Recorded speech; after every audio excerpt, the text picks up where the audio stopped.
Hi, my name is David Patrick, and today we'll be talking about Victorian art history. Let's get it! Let's get it. So, first thing we're going to talk about is imperialism, which is a policy of extending a country's power and influence through diplomacy or through military force. When we talk about imperialism in the Victorian era, we focus on two people, Rudyard Kipling and William Morris. They were the two biggest influencers at the time. Now, Rudyard Kipling, he supported imperialism. He would write poems, short stories about the expansion of the British Empire. Kipling thought that it was England's duty to spread themselves across the globe. Now, he did have some haters out there, though. William Morris specifically opposed Kipling by asking, what is England's place to carry civilization throughout the world? As time went on, people were more with Morris.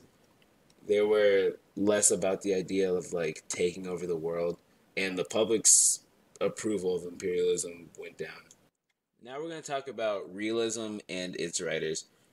Realism is a style of writing in which some sort of relatability is conveyed to the reader. It's usually about like everyday life.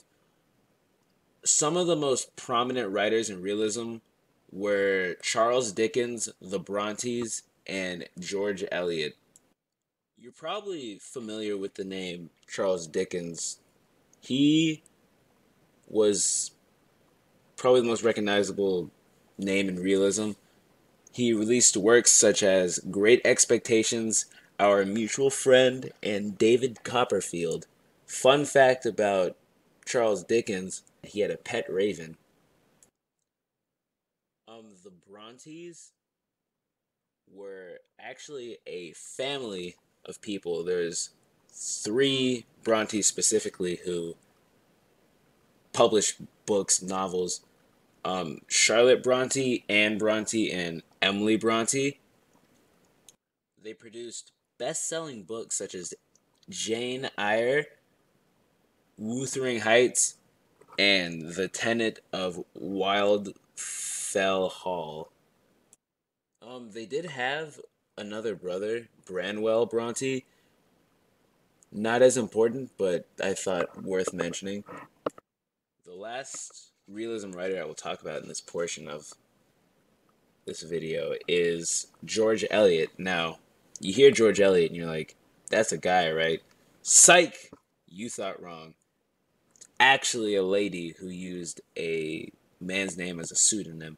Her real name is Marianne Evans. Down with the patriarchy. Her books were very well received, and they came off as well informed, and she had to change her name because, you know, back then women weren't as well respected as they are now.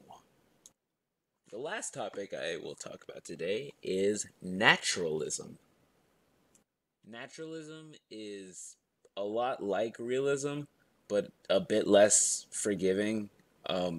Dictionary.com defines naturalism as a deterministic theory of writing in which it is held that the writer should adopt an objective view toward the material written about, be free of preconceived ideas as to form and content, and representing with any clinical accuracy and frankness of the details of life.